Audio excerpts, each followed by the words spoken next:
سنن ابن ماجہ کی حدیث ہے کہ ہم لوگ بیٹھے تھے اور دجال کا ذکر کر رہے تھے، دجال کے فتنے کی بات کر رہے تھے کہ نبی کریم صلی اللہ علیہ وسلم ہمارے پاس تشریف لائے اور آپ نے فرمایا کہ میں تمہیں دجال سے بھی زیادہ خطرناک عمل کے بارے میں نہ بتاؤں، اس سے بھی زیادہ خطرناک جو گناہ ہے، اس سے بھی بڑا خطرناک جو فتنہ ہے، میں اس کے متعلق نہ بتاؤں؟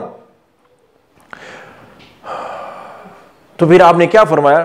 فرمایا کہ وہ ہے شرک خفی، چھپا ہوا شرک. اور وہ چھپا ہوا شرک کیا ہے؟ ریاکاری، دکھلاوا. پھر آپ نے مثال دی، فرمایا کہ ریاکاری اور دکھلاوا اور چھپا ہوا شرک کیا ہے؟ فرمایا کہ کوئی بندہ نماز پڑھتا ہے، نماز اس نے شروع کر دی، اب وہ نماز کو بڑی خوبصورت بناتا ہے، بڑے خوبصورت، مطلب کہ نماز میں قیام لمبا، رکوع لمبا، سجدہ لمبا، بڑے وہ احسن طریقے سے نماز ادا کرتا ہے. اور مقصد کیا ہے؟ کہ لوگ دیکھ رہے ہوتے ہیں، لوگ دیکھ رہے ہیں تو وہ نماز لمبی کر دیتا ہے. اسی کو ریاکاری کہتے ہیں. نماز کس کے لیے تھی؟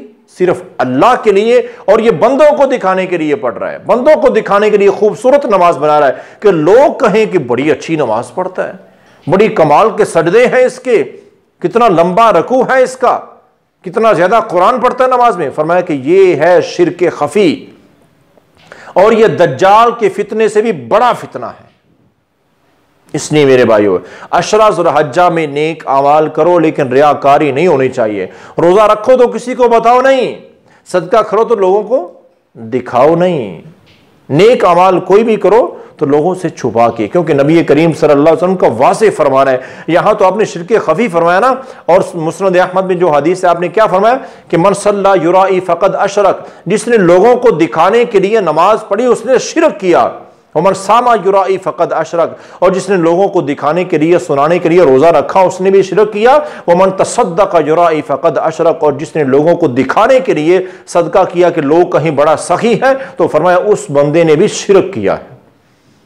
اور یاد رکھیے قیامت کے دن، قیامت کے روز اللہ تعالیٰ کی طرف سے یہ اعلان ہوگا، جہاں ساری دنیا جمع ہوگی، اللہ تعالیٰ کی طرف سے یہ اعلان ہوگا کہ وہ لوگ جنہوں نے اعمال کرتے ہوئے، عبادات کرتے ہوئے کسی کو میرے ساتھ شریک کر دیا تھا، کسی کو اللہ کے ساتھ شریک کر دیا تھا، تو اللہ تعالیٰ ہر قسم کی شراکت سے پاک ہے، بے نیاز ہے. آج ان لوگوں کو چاہیے کہ وہ جا کے انہی سے اجر و ثواب لے لیں، انہی سے جزا لے لیں جن کو وہ اللہ کے ساتھ شریک کرتے رہے، جن کو دکھا دکھا کے نمازیں پڑھتے تھے، جن کو سنا سنا کے روزے رکھتے تھے، جن کو دکھا دکھا کے صدقہ کرتے تھے اور سننا چاہتے تھے کہ لوگ کہیں بڑا نمازی ہے، بڑا روزے دار ہے، بڑا سخی ہے. فرمایا کہ ان کا اجر و ثواب میرے پاس انہیں کچھ نہیں ملے گا، جاؤ جا کے ان سے لے لو جن کو دکھاتے رہے. تو میرے محترم سامعین و ناظرین، ہمیں چاہیے کہ ہم عبادات کریں اور ان کو محفوظ بھی رکھیں. کہیں ایسا نہ ہو کہ وہ سارے عمل ہمارے تباہ و برباد ہو جائیں، بلکہ الٹا شرک لکھا جائے.